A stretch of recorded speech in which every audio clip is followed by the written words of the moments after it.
Welcome to the Godfathers of Podcasting, broadcasting live on the Shuli Network every Thursday at 8 p.m. Eastern. Now, in case y'all didn't know, they've been podcasting since before podcasting was even called podcasting. Archives of this show are available on every major podcast provider, and you can find video archives, merch, and more on their website, godfathersofpodcasting.com. Now, here are your hosts, two guys who've been broadcasting online since 1996. The Godfathers of Podcasting themselves, Donnie DeSilva and Chris Tidwell. I'm Donnie. That's Tid. Yeah. He's the Nikolai Volkov to my Iron Sheik. He's my pal. Hi, Tidwell. How are you?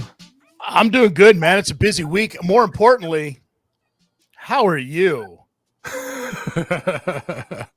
Yeah, we've had a bunch of people emailing in and texting in at our 24-hour hotline 437-375-2000, and we've had people messaging us through the social saying, Donnie, are you okay after last week's show? Yes, I am fine, thank you. We had a lot of fun. You lived. Everything was great. Thanks to all you left me a nice message afterwards about how you couldn't get your legs to work for you. It was great. We tried to tell you, stand up. You know, you were like, no, it's a trick. It's a government trick. Yeah. If you missed last week's show, where Tid and Brady and Mike Morse and everybody else colluded to get me very inebriated on the air, go check it out. It was a lot of fun. And thanks to everyone in the super chat who donated and sent in tips and contributed to the madness that was last week's show. And thanks to everybody who's in the chat now already. Hey now. No, it has not stopped burning up here in Canada yet. Deadfool became a YouTube member. Thank you, Deadfool. Awesome. Florida Funniest Flamingo became a YouTube member. That's tremendous. Take advantage of all of those memberships. Mr. Isipi. That's a tough one. Mr. Isipi. Mr. Isipi. No, that was Mr. Isipi. Put it back up. Mr. Isipi. I think he screwed up his own name. Well, that's not my problem. I'm just reading what's written. Yeah, I think he missed. It's not my problem. Became a YouTube member. Thank you. Detroit Mike became a YouTube member. Thank you. Okay, I'm not Jake, so we're not doing this forever. It is always time for edibles. I don't know if Donnie partook in anything to calm his nerves or anything like that. He's pretty much a professional 99.99% of the time. Thank you, but that other part, that's me. Yeah, Tid is high 24/7. We're talking like a giraffe's neck right now. So that's high. So thank you very much. Let's go. Tid's doing his 9th podcast of the day. But no, not that. No, I only did one other. And then it was a pre-record. It was for the SNME network. It's the Wayans Brothers show that we do over there, previewing MMA stuff. So I want to mention a couple quick things. Quick appearance announcement. This Saturday, Tid and I will be in person at the Niagara Falls Comic-Con convention. If you are planning to attend and you see us strolling around, don't be shy. Come on over, say hello. I don't bite. Tid does very, very hard.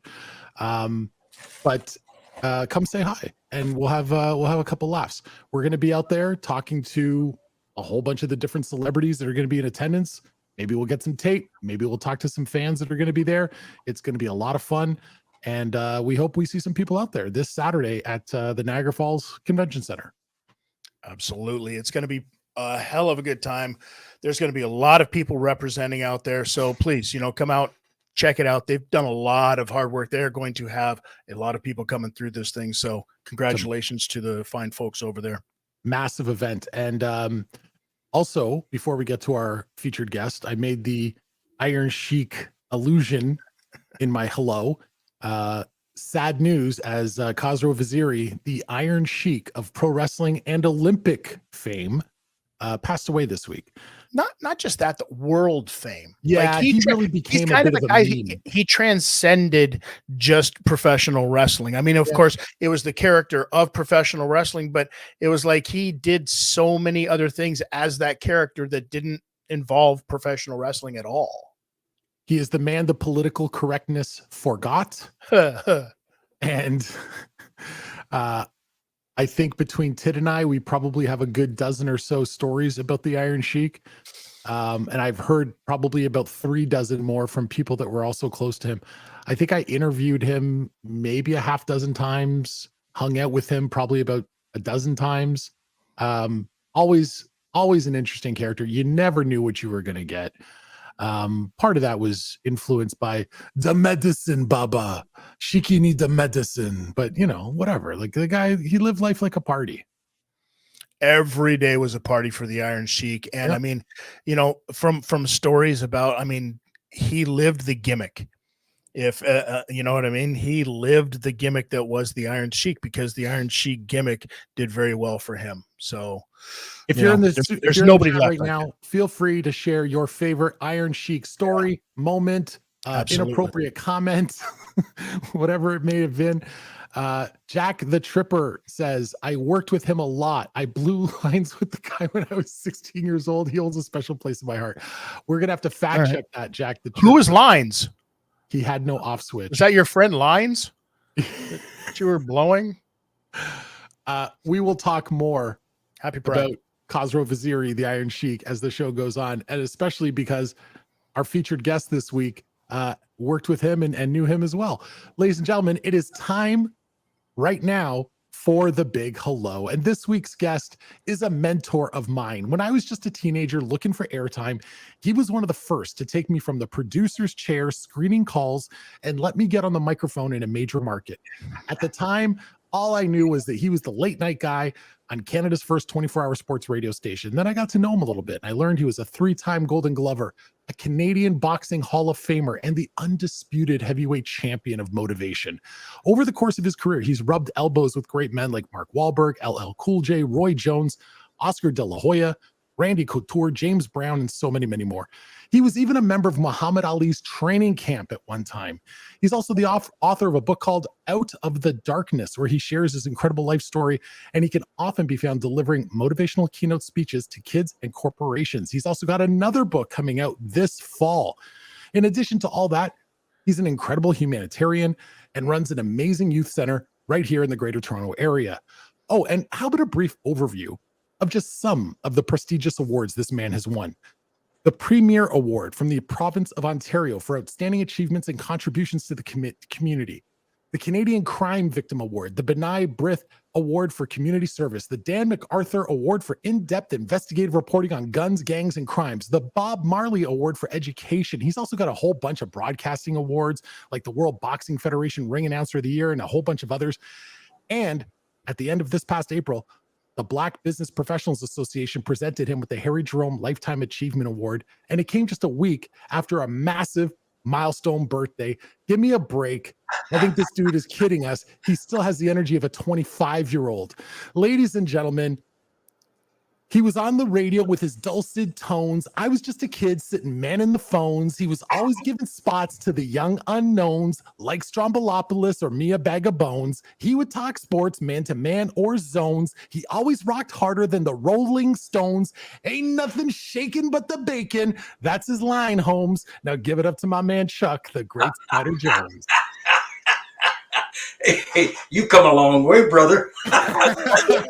What an introduction, man. I can hardly wait to hear what I got to say after all that. Well, unfortunately, we're out of time and we have to go now. How you doing, Chris? I'm doing fantastic, Spider. How about yourself, brother? Doing well. And you're working with the man I call the Big Daddy, but that's changed. But yeah, we go back a long time ago, back to all them late night shows back in the 90s on the Fan 590, the things we did during that show and the things we said, they weren't allowed on other stations, but we got away with it. And let me share one quick incident with you because it's important that I do. Please. Strombolopoulos at the time was my producer. Donnie was an assistant producer. Yeah. And Strombolopoulos' mother, she was a little woman, a lovely lady. She'd bring us in food. And one night I got gas so bad that I said, Georgie, you got to take me to a break. I'm gonna fart. Let's just put it that way. I gotta. So Strombolopoulos says, okay. So we'll go to the break in a minute. So We go to the break. Hey, it's 9:25 on the fan. We got a quick break coming right back at you after these commercials with the lovable one, Spider Jones, on the Fan 590. So, and then click, it goes off. So now I think we're shot at, and I let one. I went coast to coast like buttered toast, and I ripped it. And I looked over and I was laughing. You know, I don't know what it is, but guys always fart and laugh about it. We're like little kids. Yeah. Anyway, I look over and the other side of the glass, I'm looking for Stromboli. I can't find him. And I happen to look and I see my light is on. I'm on the air. And I peek over on the other side of the glass. He's on the floor, red. He's turned red with laughter and he's just rolling all over the floor. It was crazy, but that I'll never forget that because the phones just lit up all night long. It was crazy. It was so funny back then, Spider, because, you know, I had so much fun as a young guy working with you. And I think when you say we got away with a lot of stuff, not just your show, but, you know, Jeff Merrick, Makowitz, and George, they had another show that they were doing, which was completely off the wall. And I was helping out on that show as well. Was that the wrestling show? No, that was me. Okay, but they had a show called Game, which was like the anti-sports show on the sports network. And we all used to get away with everything. And I think at the time, the radio station was like, these guys are on at 11 o'clock at night. No one's listening. Who gives a shit? Right. But you know, the thing was, a lot of people were listening. That's right. There was. And they had no idea. Because remember, back in those days, they didn't pay attention. You know, they didn't pay close attention to what was going on at that hour. Right. And then all of a sudden, like, wait a minute. These guys are getting a lot of calls. They're getting a lot of listeners. We had the people like Bobby Orr call in, Dougie Gilmore, one of the there were all these other guys, Gordon Lightfoot and Ronnie Hawkins. These were legendary rock and roll guys. They were always listening. They could, and check this out: the chief of police then, Big Julie Fantino. He could actually verbatim every word we said. Because he listened. We had all kinds of people listening at night. But you're right. In that show, we had a lot of fun because you had guys on there that, like Elliot Friedman would come in, and we had Jeff Merrick, and these guys became, they're doing great in the business. We had Dan Shulman, Howard Berger, all those legends. Jerry Hallworth would be on the show. And you were a kid then. I remember, I don't think you were even 18 then, or 19 maybe. I was a baby. I'm only Spider, 25 today, Spider. Yeah, shit. Like hell. What was here's the question though, with all of these people, you know, that late at night, all of the athletes, all of the musicians, you know, the cops listening in, what was the ratio, would you say, drunk to sober? There was a lot of guys, I tell you, there were a lot of guys coming out of bars at night, especially you'd get them if there were a lot of big fights back in the 80s and 90s. Yeah. And I was the fight guy then. So them lines would light up. I go to Don Cherry's place. He had a place back in the day in the west end of Toronto. And we'd go there before the fights. And after the fights were over, I'd shoot into the studio and we would talk about these fights and it was crazy. Or talk about hockey. We had a lot of people drinking and they leave the hotels and we were their entertainment for the night. It was a whole different game back then. It's crazy. It's crazy. And you were a fighter, amateur, Golden Gloves fighter. Let me transition this just a little bit to the left here a little bit. Let's talk a little bit of boxing. Recently, there was a list put out because I know that you followed boxing very, very, like, a lot when you were younger. And a list came out recently. If we can pull up this list of like the top 10 of all time, this is what they had on there. I want to get your take on this because there are a lot of guys that a lot of guys nowadays wouldn't have a clue who they are, like the Archie Moores of the world, the Willie Peps of the world, the Harry Grebs of the world. You know what I mean? Until you get up to like the Roberto Duran, Sugar Ray Leonard, Joe Louis. And for anyone who's listening and not watching, there's a graphic up on the screen right now presented by the Boxing News where they rank their top 10 boxers of all time. I'll run it down real quick and then Spider, you can comment. It says number 10, Archie Moore, number 9, Willie Pep, number 8, Jimmy Wild, number 7, Harry Greb, number 6, Roberto Duran, number 5, Sugar Ray Leonard, number 4, Joe Louis, number 3, Henry Armstrong, number 2, Muhammad Ali, number 1, Sugar Ray Robinson. How much do you hate this list? I don't hate it at all, to be honest with you. I started watching boxing matches at 11, 12 years old. You see, we were very poor growing up, but my father delivered mail, and one of his customers gave us this old this old TV. And so we would, and it had a hanger on it. You use that for your antenna. So we'd watch all the fights. And back then, you had fights on Friday night, Saturday night, and Monday evening from Detroit. Then you had fights from Madison Square Garden. And so it was very popular because there was only one boxing champion in each division back then. So you could name them. So I had a chance to see all these guys fight. And I would never disagree with the first one, Sugar Ray Robinson. If God made anything better than him, he kept it to himself. He was the best fighter I ever saw, pound for pound. And most of the critics, the boxing critics and writers that know him will agree with you. All my friends, all the guys that I know from the boxing game, from the old school, called Ray Robinson #1 because he could do everything. And remember, in his first 130-something fights, he only lost one fight. And he fought all the great fighters and he knocked them out. This guy could hit with either hand. He was a Floyd Mayweather with a killer instinct and power in each hand. So he's #1. What can you say about Muhammad Ali being #2? He was the fastest heavyweight I ever saw. And not just that, Muhammad Ali had something that only a few fighters have. And you guys will know. A fighter with a will to win, the killer instinct. Rocky Marciano had it. Mm-hmm. Evander Holyfield had it. They just got that. So how come Rocky's not on this list? Well, you know why? Because he was too small. He was as a heavyweight, he wouldn't have lasted in today's world. Back then, he would have did well as a cruiserweight. But he would be somewhere on that list for me simply because he went 49-0. He was undefeated. He's the only fighter, a heavyweight champion that went undefeated. So I mean, but he's not there. Henry Armstrong, the first fighter to win 3 divisions simultaneously. He was a featherweight, welterweight, and lightweight champion. And they used to call him Homicide Hank. He would go 1 to 15 rounds like Aaron Pryor, and he was relentless. He never stopped coming at you.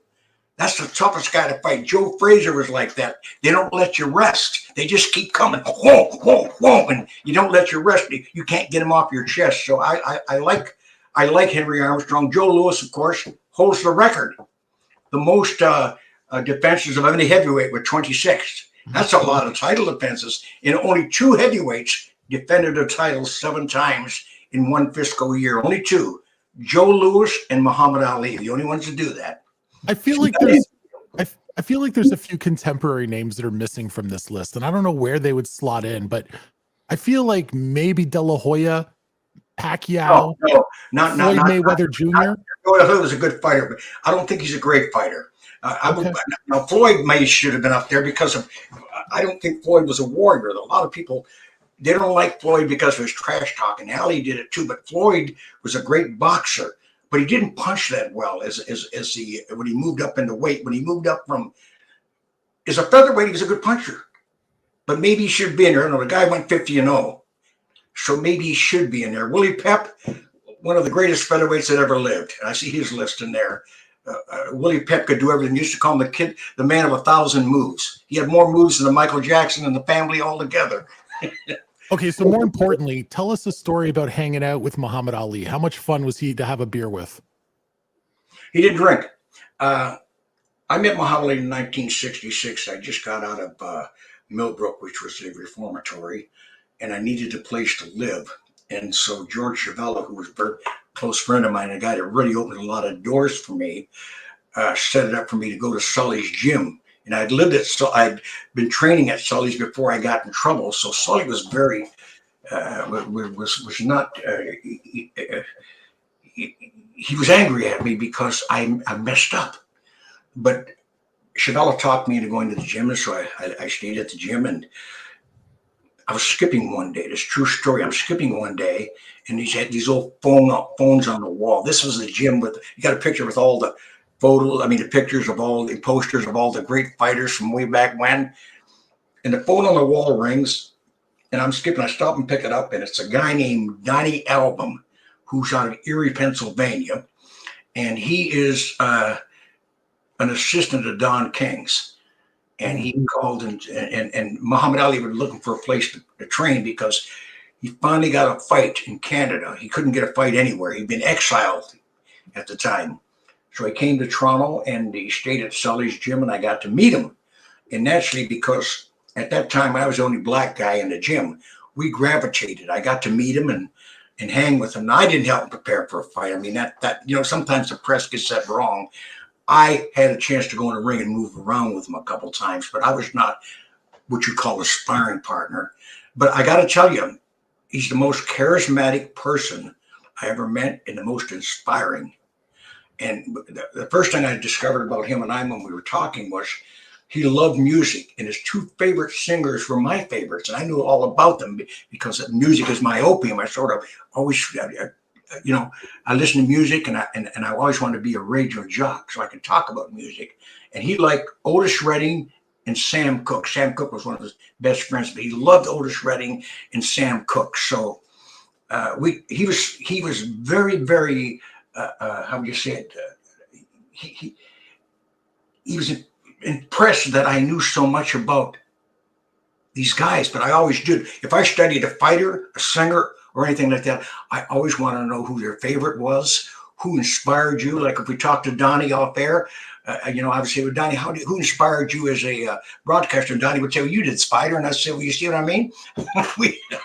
But anyway, I got to meet him and like him. And I'll tell you something. I didn't understand boxing as I should have until I got in the ring with him, and he moved around, and he was lightning. I mean, I never seen a guy move so easy and so fast for a guy his size. And I could understand how he could beat all these guys. His hands were like, he had these red gloves on. They were like, how do you say it? Like flashes coming at you, but he never tried to hurt me. I don't think Muhammad Ali ever won a sparring session. Right. He never hurt anybody. It wasn't like Joe Frazier. When I sparred with Joe Frazier, or I sparred with George Chevelle was the strongest guy I ever sparred with. And George would go easy on me. At least that's what he said. But a lot of times, boy, I got out of there sore. Muhammad Ali was totally different. I want to ask you to do something for us, just for a few laughs, Spider. Obviously, in addition to your time in the ring, you spent a lot of time as a broadcaster in the fight game, as a ring announcer, as well as a play-by-play man, a color commentator.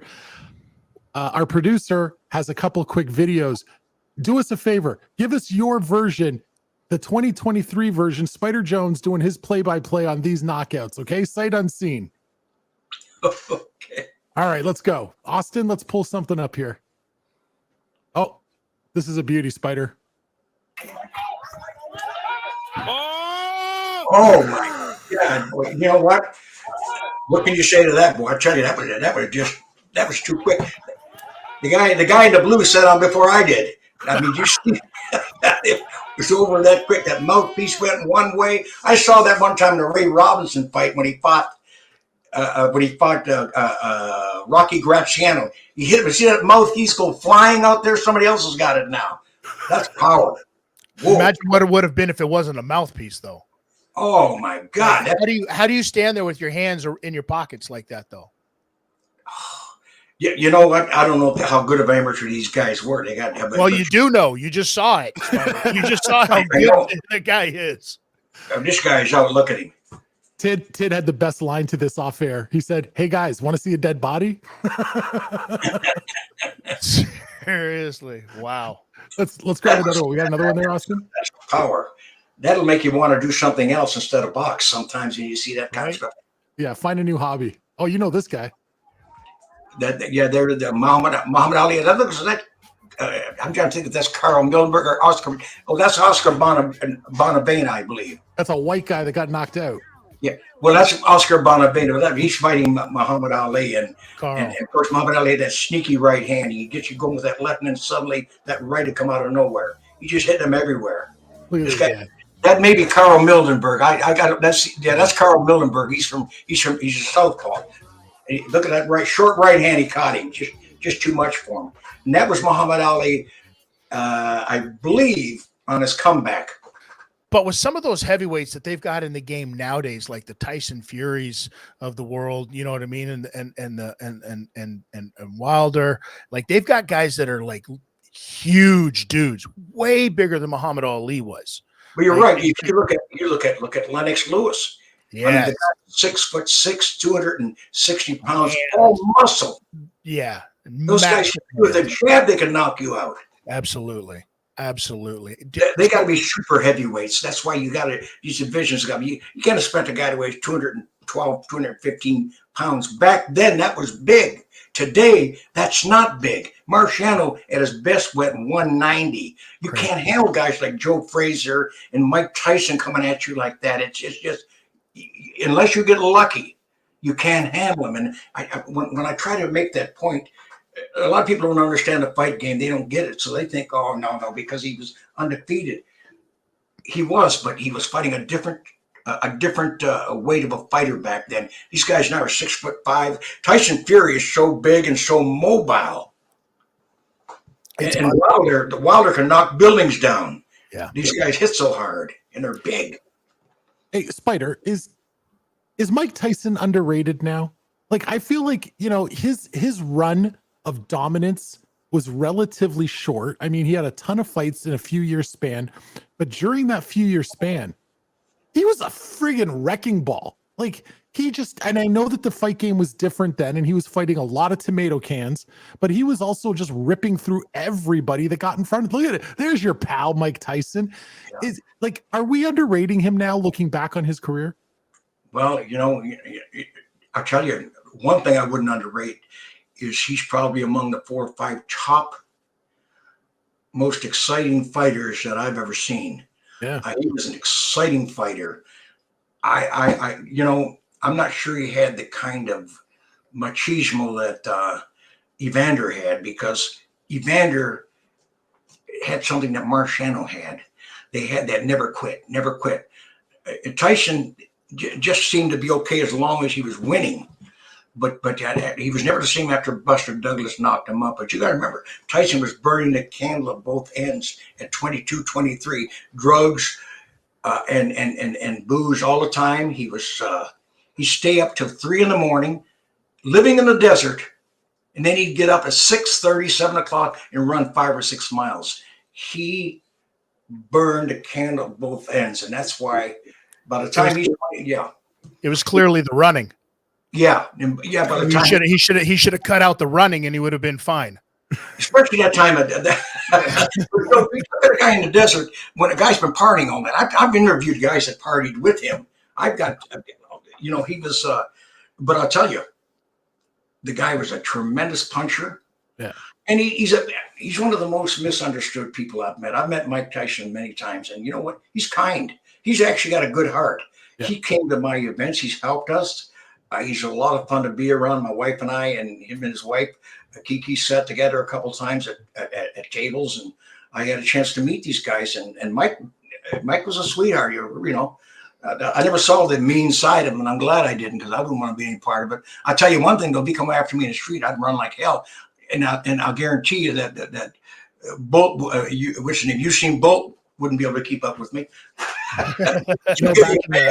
Back in the mid to late 80s, when boxing borrowed from professional wrestling and the fighters started coming out to the ring to music, you know how they had walkout music? Yeah. And so guys are coming out to like Bad to the Bone and, We Will Rock You. And Mike Tyson, if you remember, Spider, when he came out, he didn't have music. It was like this one tone. It was like,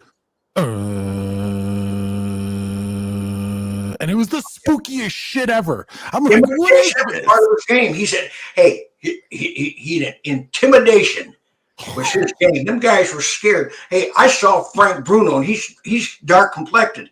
He looked like a ghost when he came in the ring against him. He looked like a ghost. He was so frightened. He was white. Was there a bigger letdown? Was there a bigger letdown to boxing than Frank Bruno? Like that was a guy built like a superhero, could talk really, really well, and should have been a guy that was elevated to the top of the game, but couldn't box. Well, his chin was suspect. Yeah. And Mike brought that up real quick. He was never the same after that whipping Mike gave him. Mike Tyson, he was something else. And let's put it this way. He rejuvenated the sport. Yeah. And Mike Tyson's an icon. He's to them kids today, in a sense, what Muhammad Ali was to my generation. I mean, this guy can go anywhere in the world and they'll pay him $3 million just to show up and wave. They want him over the Middle East. I mean, how many guys could call their own shots? Mike Tyson still can right now. Floyd Mayweather, the richest fighter that ever. Right. Floyd, just got to know my wife's going shopping, so I'll need a few hundred after. I need some milk, Mrs. Jones. Very quickly here. Right in, I'll be in the middle of a broadcast. She doesn't care. I've been married 48 years. It's all love, brother. Very quickly, Chris Abels, you, Sir Spider, are a living legend.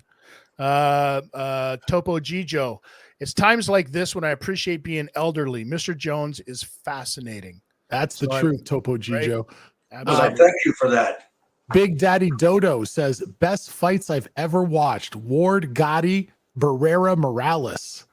Oh, yeah. Oh, boy. We're talking about warriors. It broke my heart when Gotti died. I loved Gotti. But, as an amateur, I watched him fight, and they were calling him the next Sugar Ray Leonard. At that time, Gotti was boxing. He had a brother named Joe, too. But he was boxing him, boom, boom. And then suddenly he turned, but he always had this heart to slug. And when things got tough, he got back to slugging, and he found out that was that was how he won. And he fought that his fights of war.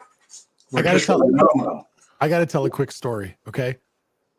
Back in the day when I was working with Spider, a lot of times I would be working with Chris Tidwell at a bar in Toronto. We were working together at a nightclub. And then when my shift is over, I'd head uptown to the Fan 590 radio station and go work the next few hours with Spider. So with Chris, I'm standing next to the scariest man in Toronto who at any given moment I thought would kill me.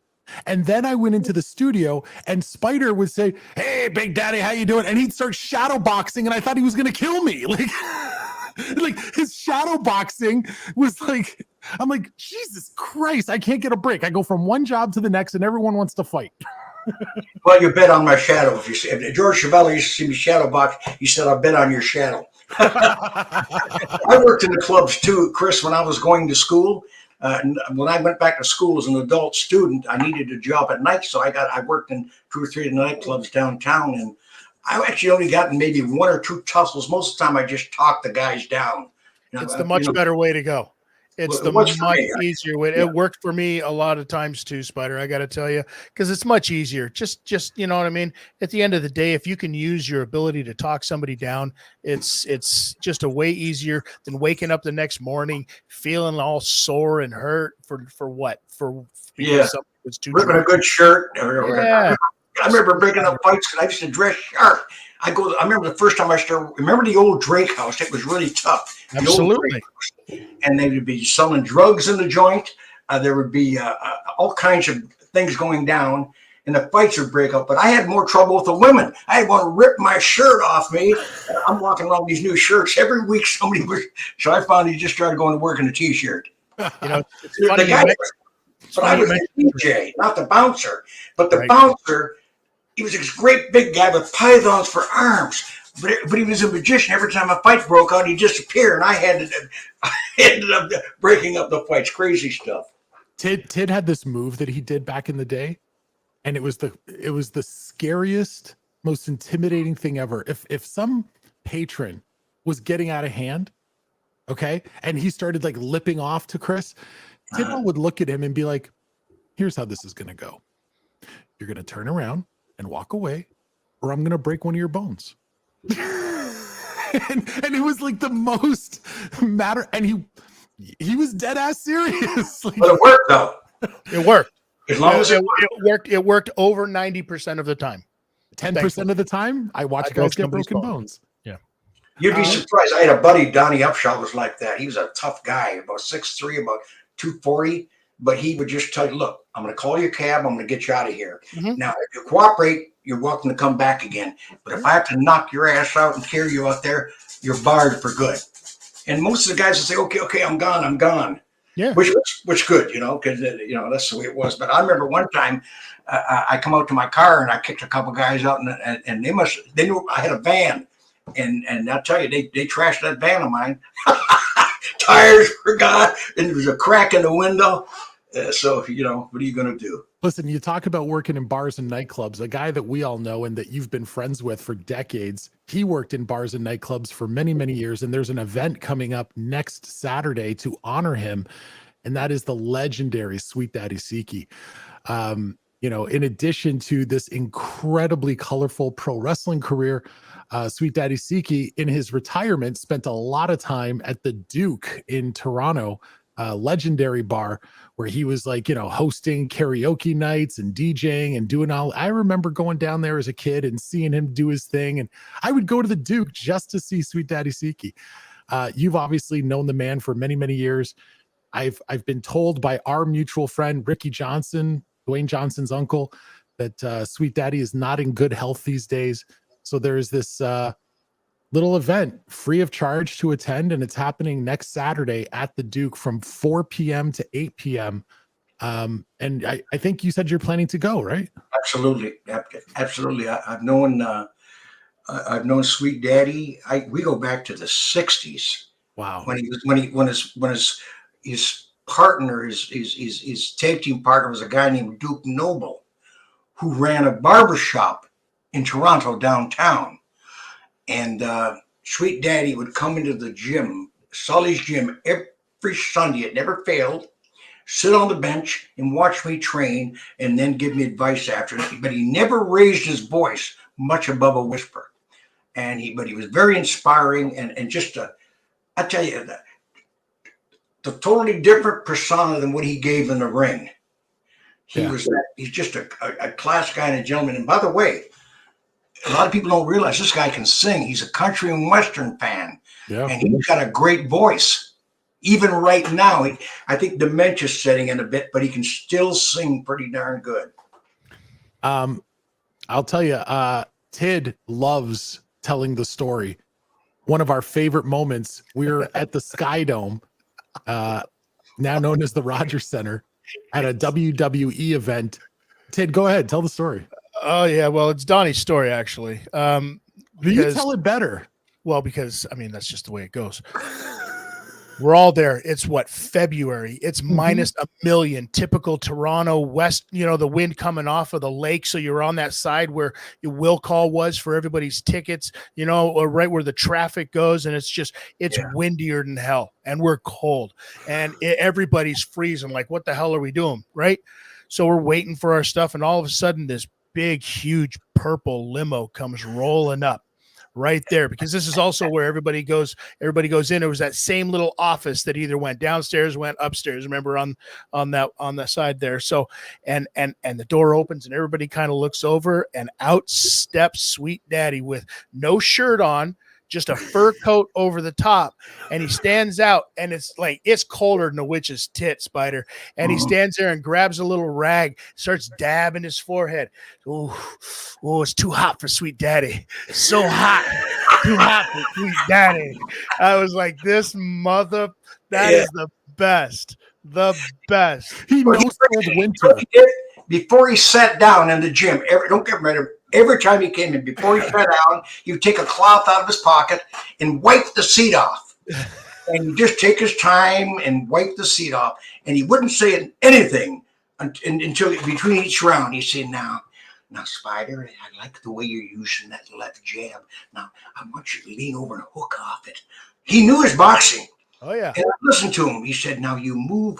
You got good moves for him. Then I was a light heavyweight. He said, you move like a lightweight. He said, take advantage of your speed. He was just, I saw him all. He was always working. He grew up, he lived in Parkdale, and people just gather around him. He always had time, though, for the fans. In the ring, his persona was this villain, but he always had time for his fans. He appreciated them.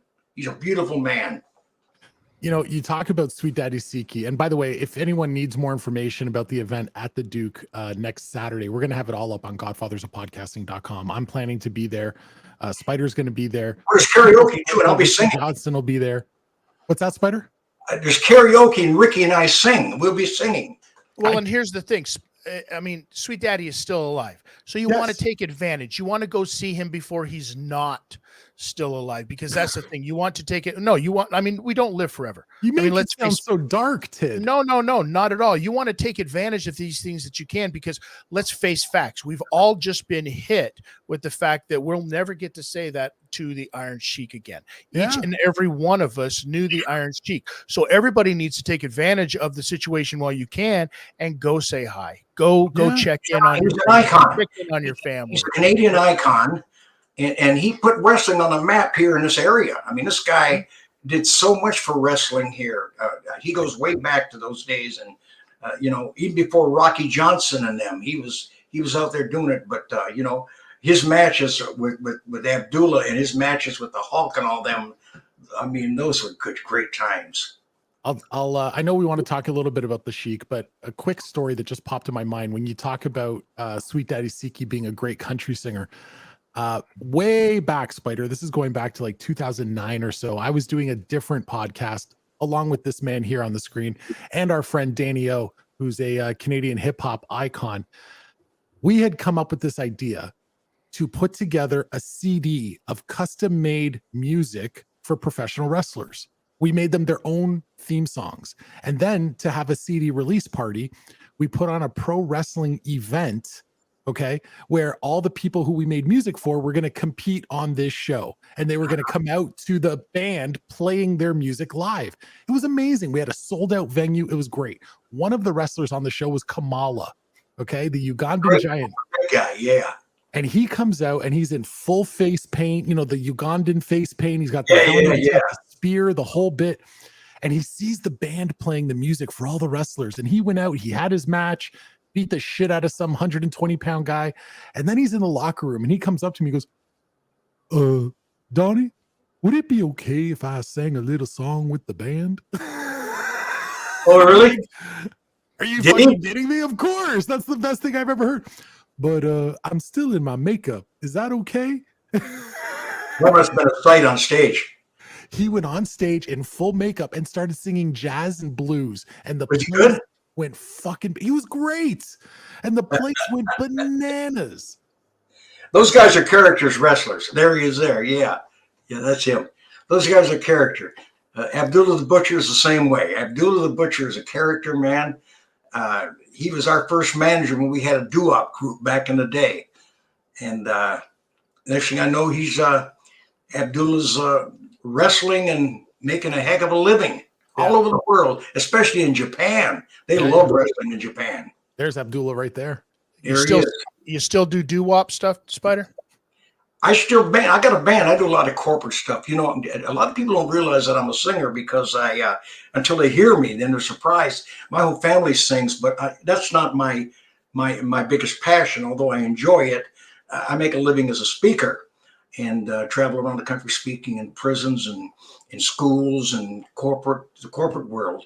But no, I'm a singer. I still enjoy singing. I do a lot of the Motown country rock. I love, I do stuff by the Eagles, one of my favorite groups. I do a little bit of Stones. I'll do Honky Tonk Woman. And people are surprised, but because they didn't know I could sing. But I've been singing ever since I was 4 or 5 years old.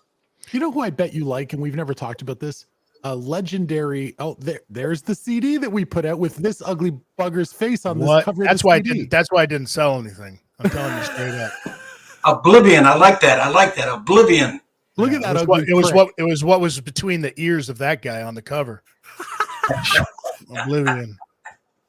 You were just a young pup back then. Well, I grew up on wrestling. We grew up on Dick the Bruiser and Boba Brazil, and I was at many of the matches. I used to hold them at CKLW in Windsor. And so, and Lord Ethel Layton was the announcer, and Sam Meniger, and I would be there, and we'd get to see Dick the Bruiser fight all those guys, Vern Gagne and Cowboy Bob Alice, and all the big names back then. Well, my mother would take that stuff serious. She'd get crazy. She'd start yelling at the television. Oh, no, you don't, brother. Watch out behind you. And oh man, that's right about them little old ladies. They believe that stuff.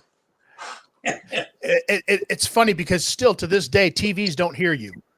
but it is the one thing that we all frickin' do, right? We all As yell you're at the watching TV. a sporting event, you're watching whatever your favorite, reality show, whatever it is, we all yell at the TV. I don't know Right. how to watch basketball while sitting and not yelling. I don't know how. Yeah. Well, I'm not, but the one thing I say about wrestling, when I really, really enjoyed it, at least in the past 20 years, is when Steve Austin and The Rock, because those guys, they could talk trash. I love the guys like them. They could talk trash. The Rock and Steve Austin in the game, those guys could talk some trash, and the smack, the way it's. Oh, I love that stuff. It wasn't real, but I'll tell you, the phenomenal athletes, these guys, you gotta be. And I learned that from Billy Red Lyons and people like that when they used to come into Sully's and train, and I got to, these guys are great athletes. How come you never did it? How come you never took the role as even a manager? Because you clearly you've got the gift of gab. You know how to put words together. You've got a brain on you. You know the business end of it. How come you never? I still would do it if somebody came to me. I still love it. I did a wrestling match a few years ago with a guy called Ain't Misbehaving. I had him on my show. We had sound effects. Oh, I remember Misbehaving. He kissed me, and I said, "If you put your hands on me." We played it up, and so I said, "Drum, we'll get on the noise, the breaking glass, and then a glass break in the studio, and me and him going to each other and all this." We sold out the Birchmount Stadium, and George fell in to rescue me because they ganged me. But at the end of the night, I got my envelope. I got paid. We had a ball. I did it a couple of times. Did another one with Sabu. I loved it. Yeah. And I appeared one time with Abdullah, and after the fight, after his wrestling match, he pointed to me. You boxer, come in here. And he started swinging at me in that. And the crowd, I like everybody else, I'm looking at the crowd there, Spider. And I climb in the ring and we're having fun. What the heck? Okay, I got an idea. This fall, when I put on our next wrestling event, we're going to get Chris Tidwell to come out of retirement for one more match, managed by Spider Jones. I'm in, Chris. I'm in.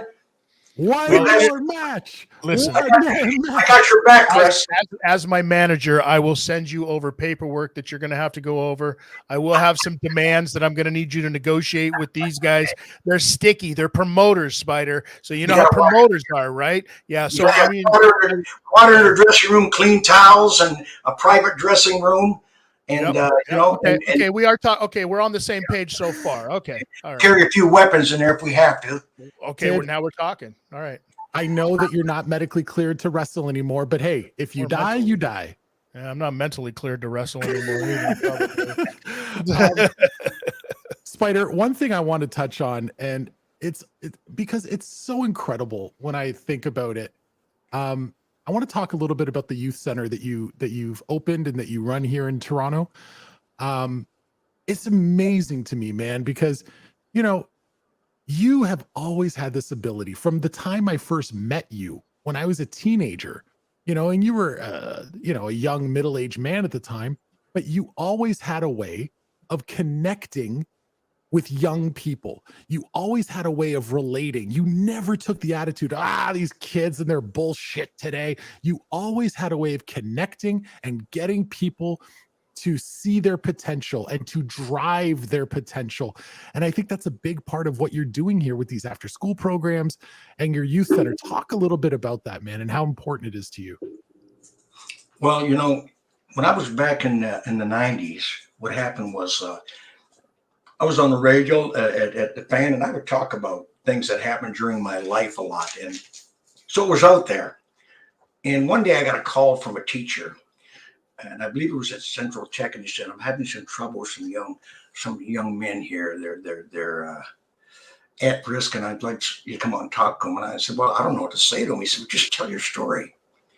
So I went out there, and I spent an hour, and I talked with them, and it just sort of worked. It gelled, and they listened to me, and I shared stories, and then I started getting calls like that, and I began to do more schools, and then I got calls from the Department of Correctional Services to come out and speak into churches and into prisons and that. And I thought one day, here's the thing, guys, I'm lighting these kids up, I'm inspiring them, but when you inspire somebody, you have to continue to feed that passion. So these kids needed more than just that. They needed somebody to mentor them. They need somebody to develop that strong self-esteem in them, to tell them you're worth more than the streets. You're worth more than going to prison. You're worth a lot more. And so my wife and I started talking about opening a center. And then one day I was approached by some guys from Greenwind Property Management. And they said, look, we got a nice space here if you want to use it. Now, this is up at Jane and Wilson, so it's a high crime area up in there. And we took it, and they charged me $1 a year. So we went out and hired a staff, and then we opened the center, the Spider's Web Youth Empowerment Center, because most of these kids come from single-parent dwellings, or they come from poverty, and we want them to think they're worth something. And a lot of that has to do, too, with the fact that when I grew up, I had no esteem. We had no direction, and I ended up in the streets a lot and getting in trouble. And, so this is why I wanted this center. So it works. We have a homework club there. We've got a music club. We got sports clubs. We got a kitchen full of food. Thanks to Second Harvest, we have a computer room. We teach these young people life skills and open doors for them and help them develop that strong self-esteem. And I work with you guys when you were coming up. It's just the way it was. I remember I always let guys on my show because young people brought something fresh to the show. Your enthusiasm was great for me on the air because you were always enthusiastic. You knew how to talk sports, as Jeff Merrick did, and George Trombolovas. People don't realize how bright you guys were, but I saw it. When you open your eyes, you see these kids are bright. They bring something to the game. And I've always loved working with young people. How can people get involved with that, Spider? Where can they go? Well, all you got to do is hit me up at my website, Spider Jones. I should say my email address, spiderjones@rogers.com. And, or you can go to our Facebook page, which is believetoachieve.ca. Gives you all kinds of information on what we do and how you can get involved. There it is up on the screen, everybody. Believetoachieve.ca. Absolutely amazing work that you're doing, Spider. I want to get your take on something from the news cycle this week, because I feel like this is a story you would have an opinion on. Earlier this year, NBA superstar Ja Morant got himself into some hot water, and Ja Morant has been regularly getting himself in hot water, and a lot of it has to do with his infatuation with guns and taking guns into nightclubs and pulling guns out on a teenager and threatening people and brandishing weapons, smuggling guns onto team airplanes when that's supposed to be an automatic 50-game suspension. He has been getting away with it, and the league has talked to him multiple times. He was suspended earlier this season for 8 days, where apparently he went into therapy. I don't know what kind of therapy he went to. And then last month, he was on his Instagram Live with his buddies, driving around in the car, and they're just, doing like young kids do. They're in the car, they're singing to the music that's playing, and then all of a sudden, he just pulls out a gun and starts waving it around. After making an agreement with the NBA, no more guns, no more violating policy. I'm one of the faces of the league. I will behave. And then that. NBA Commissioner Adam Silver has come out and said the punishment for Ja Morant has already been decided. They have done a thorough investigation. They have more information that has not yet been made public, but they will not announce the punishment till the NBA finals are over because they don't want to take away from the NBA finals. If you were the NBA commissioner, Spider, what would you do with this kid? What would you recommend to him? How would you handle this? Well, it's a difficult question for me to answer, but I will say this, that the company he's keeping isn't cool because it would be talking to him. Unfortunately, a lot of guys like that, because they're rich, they have a lot of yes people around them. And when you may leave the hood, it doesn't mean the hood's going to leave you.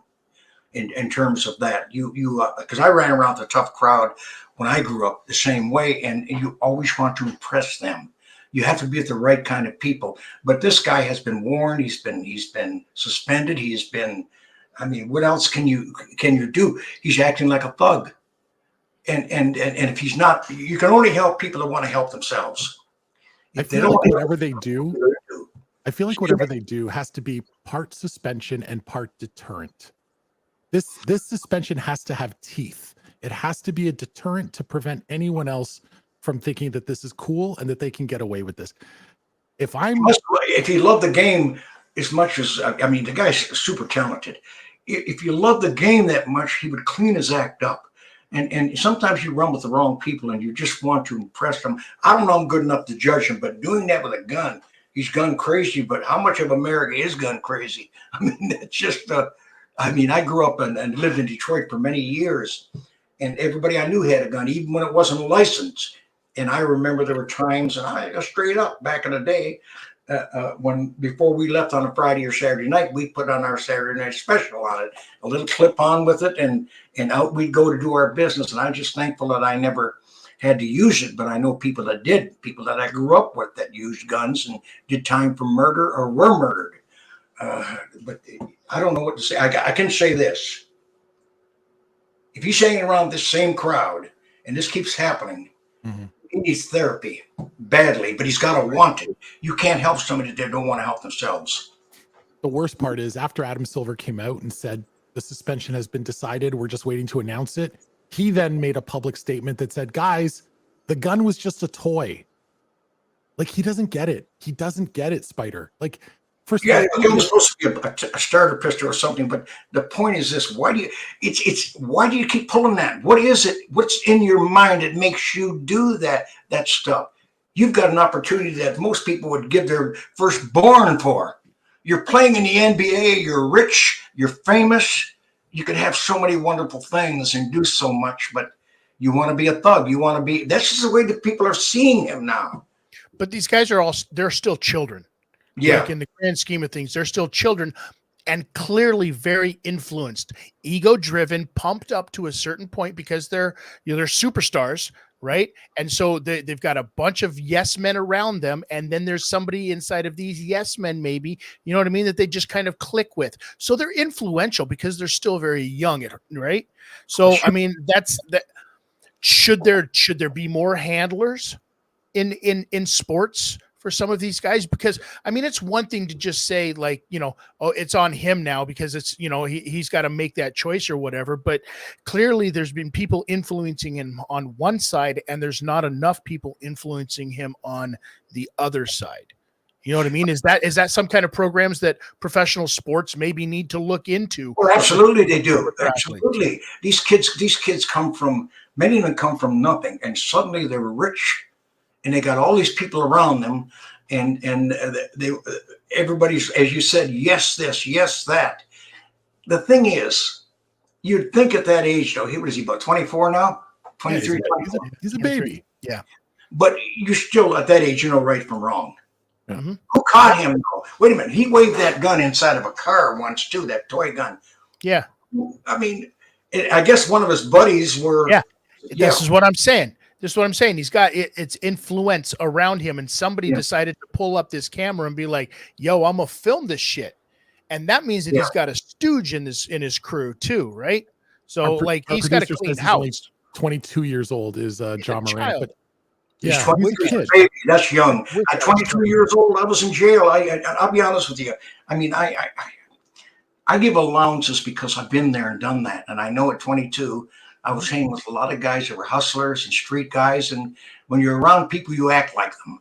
If you're around people that are positive, you're positive. You're around people that are negative. But he had to have something going to reach the NBA. He had to have some kind of passion for the game because it takes more than talent to reach the NBA. You got to have more talent. You got to have perseverance and passion. He's obviously got them, and I hope that he turns his life around. Maybe he needs to get in, let somebody like get up there and let a guy like Magic Johnson hang around with him. Somebody that is in the game that can reach him. You're messing your life up. I don't want to see that happen. I'll tell you, we talked earlier about the days when Tid and I were working in the nightclubs together. There was one night, Spider. This was my last night working in the club. Okay. Tid and I are standing outside the bar. It's a regular Friday or Saturday night, whatever the hell it was. I know that Tid remembers this night very well because we're standing outside and all of a sudden we hear bang, bang, bang, gunshots. And it's coming from another bar 1 block south of us in downtown Toronto. So all of a sudden, instinctively, all the doormen, all the bouncers, not just at our club, but the club across the street, the club next to us, we're in the club district, okay? All of us start running down the street to go help out and see if one of our buddies is in trouble. And as we're running down there, I look to Tid and I go, the fuck are we running towards the guns? We don't have vests. We don't have guns. What are we doing for $10 an hour? And that was my last night. It's instinctive because my nephew went to Colgate College on a full football scholarship. He worked in one of those clubs downtown in the entertainment district, and his friend got shot and killed in one of the clubs. One of the guys he worked with, and my nephew is 6'4.5". He went about 250 then. Big, strong kid. But his friend, who was really a tough guy, he got murdered in the club. I often worried about that. That was one of the things, about working on a job like that I did that when I was at the Drake. I was threatened many times. It's unsettling, though, when you got to walk out of the club at 2 a.m. and look both ways and make sure that somebody isn't waiting to get even with you for something, for running him out of the club. I was threatened to be threatened. And the guys that hung around the club are guys like Eddie Mello, Jimmy Gratson. These are tough guys that hung around my club. Spider, we are up against the clock, and we thank you because you've been so gracious with your time. Before we go, though, Austin, I think we have one more knockout to share with Spider, right? Well, now he's got to find it because... Austin fell asleep. There he is. Okay, let's take a look at this one. Oh boy, ooh, that was that's nasty. A beautiful combination, 3 or 4 punch combination. Started off with the body.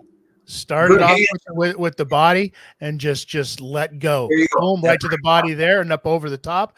And it was like, oh, she didn't understand. She was like, "Where's my dog at?" And the other girl's like, "No, I'm gonna show you where." You just kept going right back. Same combination again. She had no answer for it the first time, so she was like, "The hell with it. I'm going to throw it a second time, too." I did the first female fight in Canada, professional fight and amateur. It was something else. And at that time, I guess I was a little chauvinistic. It was a little difficult seeing 2 women beat up on each other. But I thought, you know what? That's their game. They got just as much weight as I have in there. Yeah. And it's been some good ones. There's another. I think next week. Oh, boy, you see that right over to the side. Right hand opened up for that right hand. Just overhand right. Yeah, overhand right just takes her right out. And I think she's at right now. Actually, next week, don't we have? Yes, I was just going to say programming notice. We can pull that down, Austin. Programming notice next week on this show. Longtime friend of the program, female boxer, future Canadian Olympian, Scarlett Delgado will be on the show, but she's not just mine. I know her father very well. Yes. He trained her. He did train her, and Scarlett is a friend of the show. She's been on a couple times, but for anyone who doesn't remember Scarlett's last appearance on our show, Tid went down a rabbit hole with her and talked about how difficult it is for a young athlete who's training multiple times a day, traveling to tournaments all over the world. How hard is it for a young woman? There's a nice picture of Scarlett. How difficult is it for a young woman like that to have a relationship, a dating life? And she said, it's impossible. So next week, we are scheduled to play, unless she backs out, we are scheduled to play the Scarlett Delgado dating game. 3 bachelors are going to compete to win a date with Scarlett Delgado. Have we got all 3 bachelors lined up already? One guy got scared. We have 2 confirmed, so there's still an open chair. If you want, I say, chat Chat, I say, you know what I'm thinking right now. Everybody on this show, you know exactly who I'm thinking. Jake Husden needs to be that third chair. Let's go. Yes, he just became a YouTube member as well. He's the one that killed it on the Levy Land show right before us, reading all those super chats. He is a tremendous individual, and I think he would be ideal for that third seat. That's my vote right now. I love it. Second nomination goes to Joe, the producer. Next week. Oh my God. He'd pull a Don't gun. get out of line, guys, because she can hit. She can Oh, hit. that's why we're not doing it. That's why we're not doing it live in studio. The Shuli Network says Joe, the producer, That's is right. married. He is. That's all the more reason. Put him on the show so Scarlett can knock him out. She's talented, and she's as beautiful as she is talented. I've known her since she was a kid. Her father's a friend of mine, and Raphael, her father, is a friend of mine. So I've known him for years and years. She's a great young woman. She's a friend of the program. She dabbled a little bit in pro wrestling, had a look from the WWE, and then she said, "You know what, guys? I'm going to focus. My goal is to get to the Olympics. After that, we'll worry about everything else." So she's scheduled to be on with us next week, folks. Make sure you tune in. If you want to be the third bachelor, info@godfathersofpodcasting.com, or you can text us 437 Video submission. 437-375-2000. Big Daddy Dodo says Ray DeVito so I can watch her beat his ass. I think that's an excellent idea. Let's get Ray DeVito as the third bachelor for Scarlett Delgado. She's not going to know who the bachelors are, by the way. They won't have video on camera. They'll just be audio until she picks one. That's the game. So, hey, it's going to be a lot of fun. Spider, you've been awesome, man. It is so great to have had this time tonight to catch up with you. I know a couple weeks ago we talked on the phone for a little bit leading up to setting up this time slot tonight. I'm so looking forward to seeing you at the Sweet Daddy Siki tribute event. There is a copy of your book, Out of the Darkness, the Spider Jones story. Where can people get a copy of that still, Spider? You can go on my website, spiderjones@rogers.com. There may be some copies left in the stores, but we sold out a long time ago. But I do have some copies on. You can go to Amazon, or you can go to my website, spiderjones@rogers.com. Perfect. So you can email Spider. You can get a copy of the book. You probably find it on Amazon. If it's on Amazon, we'll put the link up on Godfathers of Podcasting. Spider, thank you so much, my friend. It's been a lot of fun catching up with you. Donnie, Chris, thanks for having me. Really appreciate you. You guys got a great show, man. Thanks, Thank brother. you, sir. We're just fucking around. That's all we're doing. That's it. Well, it's a lot of fun. Okay, guys. Bye-bye. All right. There he goes, everybody. That is Spider Jones, the king of the Nighthawks. It really Ain't nothing is, right? shaking but the bacon. Absolutely. The Network says big thank you to Spider Jones. He is a treasure, my friends. He is a treasure. If you want to meet Spider Jones in person and you're in the Southern Ontario area, go to the Duke next Saturday night.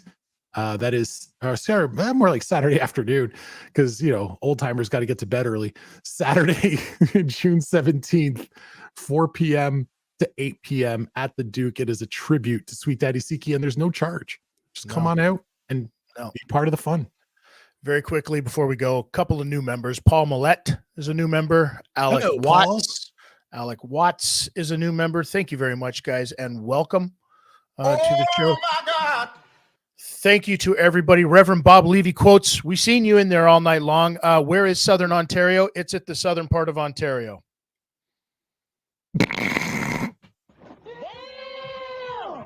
That's not a real. That's not a real word. We I don't care speak, what you think. speak That's French. Nope.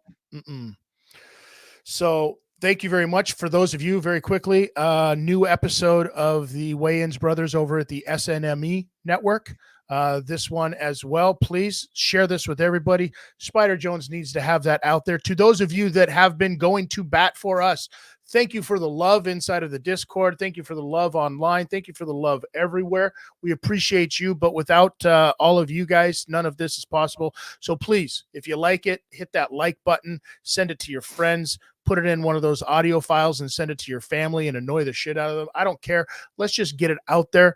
Let's have fun doing it. And next week, I'm telling you, this dating game show is going to be, we're going to get back to some rowdiness. Everyone's getting high. We're going to go have some fun this weekend. You know what I mean? I will probably I'm going to roofie Donnie at some point, and we're going to try to get it on film. So it's going to be good times, man. I look forward to it. Thank you very much, Donnie.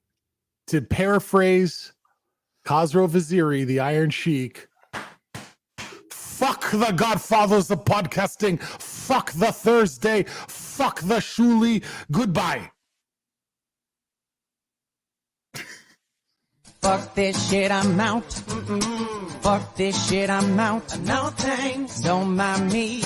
I'ma just grab my stuff and leave. Excuse me, please. Fuck this shit, I'm out. Nope. Fuck this shit, I'm out. Alright then. I don't know what the fuck just happened, but I don't really care.